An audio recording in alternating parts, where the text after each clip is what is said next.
আজকে বন্ধুরা আমি আপনাদের বানিয়ে দেখাবো খুবই সিম্পল ইজি আর খুবই টেস্টি একটা নাস্তা, যেটা আপনারা মাত্র 1 কাপ সুজি দিয়েই পুরো পরিবারের জন্য জলখাবারটা বানিয়ে নিতে পারবেন। আর তাছাড়া এটা বানানোর জন্য আমরা খুবই কম তেলেরও ব্যবহার করব। হাই হ্যালো নমস্কার বন্ধুরা, ফ্লেভার উইথ অর্পিতার চ্যানেলে আরেকটি নতুন মজাদার রেসিপি দেখার জন্য আপনাদের অনেক অনেক স্বাগত। তাহলে চলুন বন্ধুরা শুরু করা যাক। আর আজকের রেসিপির জন্য এখানে একটা মিক্সিং বল নিয়েছি, তাতে আমি দিয়ে দিলাম 1 কাপ সুজি। সুজি মোটা হোক বা ফাইন হোক কোনো অসুবিধা নেই, যেটা থাকবে সেটাই আপনারা ব্যবহার করতে পারবেন। আর সুজিটা দেওয়ার পরে এখন মিক্সিং বলের মধ্যে আমি দিয়ে দিলাম বড় চামচের 1 চামচ বেসন। আর বেসন তো হেলদি বটেই, তার সাথে আমাদের এই নাস্তার টেস্টটাকে অনেক গুণ বাড়িয়ে দেবে। এখন সুজির সাথে বেসনটাকে একটু ভালো করে আগে মিশিয়ে নেব। আর এখানে আমি 1 কাপ সুজি নিয়েছি, আপনারা আপনাদের পরিমাণ অনুযায়ী সুজির পরিমাণটা একটু কম বেশি করতে পারেন। আর যে কাপে আমি সুজি নিয়েছি সেই কাপের এখানে আমি 1 কাপ জল নিয়ে নিয়েছি। আপনারা এরকম মেজারিং কাপ বা বাটি একটা সেট করে সব মেজারমেন্টগুলো নেবেন, তাতে কিন্তু রেসিপিটা পারফেক্ট তৈরি হবে। আর এখন আমি 1 কাপ জল থেকে অল্প অল্প করে জল দিতে থাকবো, আর আমরা সুজি আর বেসনের সাথে মিক্স করতে থাকবো। এখানে কিন্তু একবারে পুরো জলটা অ্যাড করে দেবেন না, তাহলে কিন্তু ব্যাটারটা বেশি পাতলা হয়ে যেতে পারে। আর এখানে কিন্তু ব্যাটারটা একদমই আমাদের পাতলা হবে না, একদম গাঢ় ব্যাটার হবে। খালি আমাদের সুজিটা বেসনটা জলে জাস্ট ভিজবে সেরকম পর্যন্তই আমাদের এখানে জলটা অ্যাড করতে হবে। সেই জন্য আমি অল্প অল্প করেই জল দিচ্ছি আর এটাকে মিশিয়ে নিচ্ছি। আর এখানে দেখেই বুঝতে পারছেন বন্ধুরা ব্যাটারটা আমার কতটা গাঢ় রয়েছে। আর এরকমই আমাদের ঘন ব্যাটার এখানে বানাতে হবে। আর যেহেতু এখানে সুজি দিয়েছি, সুজিটাকে আমাদের একটু রেস্টে রাখার দরকার আছে। সেই জন্য এখন এটাকে মিক্স করা হয়ে গেলে একটা থালা চাপা দিয়ে এটাকে আমরা প্রায় 10 মিনিটের জন্য রেস্টে রেখে দেবো, যাতে সুজিটা ভালো মতো ফুলে একটু সেট হয়ে যায়। আর আমাদের নাস্তার সাথে খাওয়ার জন্য এখানে আমরা একটা চাটনি রেডি করে নেব। টেস্টি আর চটপটা তৈরি হয় আমাদের এই চাটনিটা, আর এই নাস্তার সাথে খেতেও খুব ভালো লাগে। তার জন্য এখানে প্রথমে একটা মিক্সিং জার নিয়েছি, তাতে আমি দিয়ে দিলাম কিছুটা পরিমাণে ধনেপাতা। আর ধনেপাতাটাকে ভালো করে জল দিয়ে পরিষ্কার করে এর মধ্যে দিলাম, আর তার সাথে দিলাম 2-3 খানা রসুন কোয়া। আর ঝালের জন্য এখানে দিয়ে দিলাম 2-3টে কাঁচা লঙ্কা। আর এখানে তার সাথে অ্যাড করে দিলাম 2 চামচ মতো রোস্টেড চিনেবাদাম। আর দিয়ে দিলাম এখানে 1/2 চামচ মতো গোটা জিরে, আর স্বাদ অনুযায়ী নুন। আর এখন আমি এর মধ্যে আমের আচার থেকে 2 পিস আমের টুকরো এর মধ্যে দিয়ে দিলাম।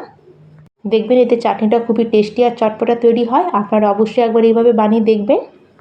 আর তার সাথে এখানে অর্ধেকটা পরিমাণে আমি লেবু রস দিয়ে দিলাম, এতেও খুব সুন্দর একটা টেস্ট আসে। আর এখন এর মধ্যে সামান্য একটু জল দিয়ে এটাকে আমরা পিষে নিয়ে চলে আসবো। আর এই চাটনিটাকে পেশার সময় বন্ধুরা অল্প জলেরই ব্যবহার করবেন। আর এখানে দেখুন খুব সুন্দর একটা কালার এসছে। আর এখানে দেখুন বন্ধুরা খুবই টেস্টি একটা চাটনি আমাদের রেডি হয়ে গেল। আর এই চাটনিটা আপনারা যে কোনো পকোড়ার সাথেও সার্ভ করে খেতে পারেন। আর প্রায় 10 মিনিট মতো হয়ে গেছে, এখন আমরা সুজির ব্যাটারটাকে একটু চেক করে নেব। আর এখানে দেখুন বন্ধুরা সুজির ব্যাটারটা কিন্তু একদম জল অ্যাবসর্ব করে আরও গাঢ় মতো হয়ে গেছে। আর এখন আমাদের সুজিটাকে পিষে নিতে হবে। তার জন্য এখানে একটা মিক্সিং জার নিয়েছি, আর জারের মধ্যে আমাদের যে ভিজিয়ে রাখা যে ব্যাটারটা ছিল সেটা পুরো এর মধ্যে অ্যাড করে দেবো। 2-3 চামচ মতো জল দিয়ে সুজিটা যে বাটিতে ছিল সেই বাটি ধোয়া জলটার মধ্যে দিয়ে দেবো। আর একটু সামান্য জল অ্যাড করলে আমাদের পেস্টটা খুব ভালো তৈরি হয়ে যাবে। আর এর মধ্যে কিন্তু এর থেকে বেশি আর জল দেবো না। আর সুজিটাকে পেশার আগে এর মধ্যে আমি অ্যাড করে দিচ্ছি 3 খানা কাঁচা লঙ্কা ঝালের জন্য। তার সাথে এখানে দিয়ে দিচ্ছি আমি 1 টুকরো আদা, দিয়ে দিচ্ছি এখানে 1/2 চামচ মতো সাদা জিরে। আর তার সাথে এর মধ্যে অ্যাড করে দিচ্ছি আমি 1 চামচ মতো সাদা তেল। ব্যাস, এর মধ্যে আর কিছু আমরা অ্যাড করব না। এখন এটাকে আমরা পিষে নিয়ে চলে আসবো। আর এখন এটাকে আমাদের পিষে নিয়ে চলে আসতে হবে। আর যে বাটিতে আমি সুজিটাকে ভিজিয়েছিলাম সেই বাটির মধ্যেই আমি আমাদের পেস্ট করে রাখা সুজির ব্যাটারটাকে পুরো দিয়ে দেবো।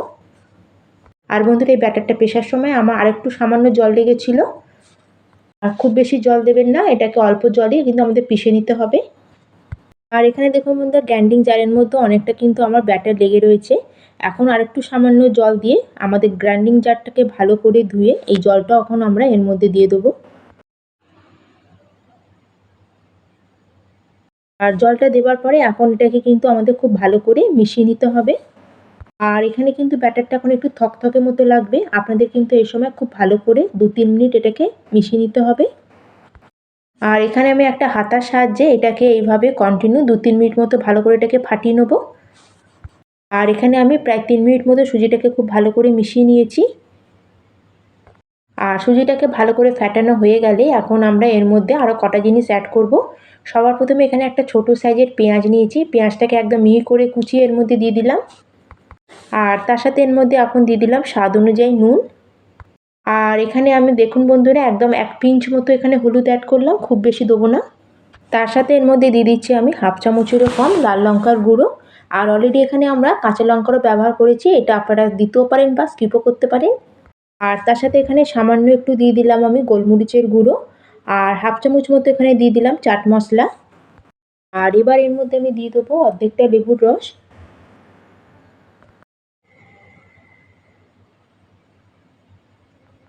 আর সবার শেষে এর মধ্যে অ্যাড করে দিচ্ছি আমি অনেকটা পরিমাণে কুচানো ধনেপাতা।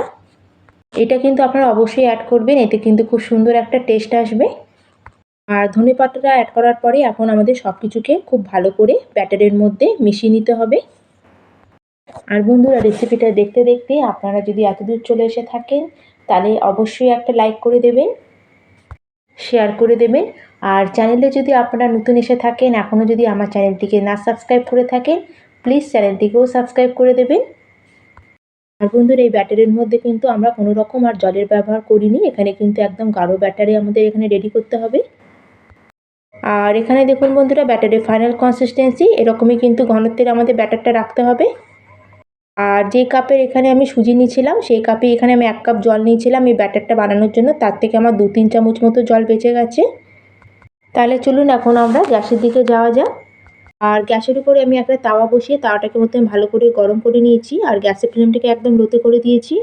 আর তার উপরে আমি খুবই সামান্য 1 চামচ মতো তেল পুরোটুকু স্প্রেড করে দিলাম। এখানে কিন্তু খুব বেশি তেলের কাজ নেই, অল্প একটু তেল দিতে হবে।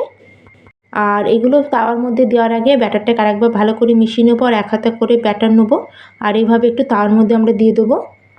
আর তাওয়ার উপরে এগুলোকে কিন্তু খুব বেশি আমরা মোটা করে দেবো না, একটু মিডিয়াম করেই আমাদের দিতে হবে। এগুলো কিন্তু খুব বেশি মোটাও হবে না আবার খুব বেশি পাতলাও হবে না, বেশি মোটা হলে কিন্তু এগুলো কুক হতে অনেকটা সময় লেগে যাবে। আর এইভাবে এখানে আমি 1 হাতা করে ব্যাটার নেবো আর এইভাবে তাওয়ার মধ্যে একটু গোল গোল করে এগুলোকে দিয়ে দেবো। আর তাওয়ার মধ্যে যখন আমরা এগুলো দেবো তখন কিন্তু আমরা গ্যাসের ফ্লেমটাকে একদম লোতেই রাখবো। আর এক ব্যাচে তাওয়ার মধ্যে যতগুলো ধরবে ততগুলি আমি এখানে দিয়ে দিয়েছি। আর এখন এটাকে আমরা কভার করে দেবো আর 1-1.5 মিনিটের জন্য এটাকে লো ফ্লেমে ছেড়ে দেবো, যাতে আমাদের নাস্তাগুলো উপর থেকে খুব তাড়াতাড়ি ড্রাই মতো হয়ে যায়, তার সাথে ভেতর থেকেও ভালো মতো এগুলো কুক হয়ে যায়। আর গ্যাসের ফ্লেমটাকে এই সময় কিন্তু আমাদের লো টু মিডিয়ামে করে এগুলোকে উল্টে পাল্টে ভেজে নিতে হবে। আর এর উপর থেকে বন্ধুরা আমি আরও হাফ চামচ মতো তেল একটু স্প্রেড করে দিয়েছি। আর উপরটা যখন ভালো মতো একটু ড্রাই হয়ে যাবে তখনই কিন্তু এগুলোকে পাল্টাবেন। আর বন্ধুরা আজকের এই জলখাবারটা আপনারা কী নাম দিতে চান অবশ্যই কিন্তু আমাকে কমেন্ট করে জানাবেন। আর এই সুজির ব্যাটারের মধ্যে আপনারা আপনাদের পছন্দ অনুযায়ী যে কোনো সবজি অ্যাড করতে পারেন বা শাকের পাতাকেও কুচিয়ে অ্যাড করতে পারেন। আর আজকের এই জলখাবারটা খুবই ইজি, তার সাথে সাথে খুবই হেলদি। আর এখানে দেখুন বন্ধুরা আমি উল্টে পাল্টে দুদিকটা সুন্দর করে ভেজে নিয়েছি আর সুন্দর একটা কালার চলে এসেছে। এখন এগুলোকে আমরা বার করে নেব আর সেকেন্ড ব্যাচেরটাও ঠিক একই রকমভাবে আমরা রেডি করে নেব। আর এগুলোকে দেওয়ার সময় তাওয়ার মধ্যে আমাদের গ্যাসের ফ্লেমটাকে লোতেই রাখতে হবে। আর যখন এগুলো একদিকটা হয়ে যাবে আমরা উপর থেকে সামান্য তেল দিয়ে গ্যাসের ফ্লেমটাকে সে সময় মিডিয়ামে করে দেবো। আর বন্ধুরা যারা ওয়েট লস করছেন তাদের জন্য কিন্তু একটা বেস্ট জলখাবারের অপশান এটা, কারণ এটা খুবই কম তেলে আমরা রেডি করে নিতে পারবো। আর এভাবে উল্টে পাল্টে আমার সেকেন্ড ব্যাচেরটাও আমি রেডি করে নিয়েছি আর এগুলোকে এখন আমি বার করে নেবো আর গরমা গরম এগুলো আমি চাটনির সাথে সার্ভ করে নেবো। আর এখানে দেখুন বন্ধুরা আমি চাটনির সাথে এটাকে সার্ভ করে দিয়েছি আর দেখতে কতটা লোভনীয় তৈরি হয়েছে। তাহলে বন্ধুরা রেসিপিটা যদি একটু ভালো লাগে অবশ্যই লাইক করবেন, শেয়ার করবেন আর চ্যানেলটিকে অবশ্যই সাবস্ক্রাইব করতে কিন্তু একটুকু ভুলবেন না। আর এগুলো উপর থেকে ক্রিস্পি আর ভেতর থেকে একদম সফট তৈরি হয়। তাহলে বন্ধুরা আজকের মতো আমি এখানেই শেষ করলাম, আবার চলে আসবো অন্য একটি নতুন রেসিপি নিয়ে। ধন্যবাদ।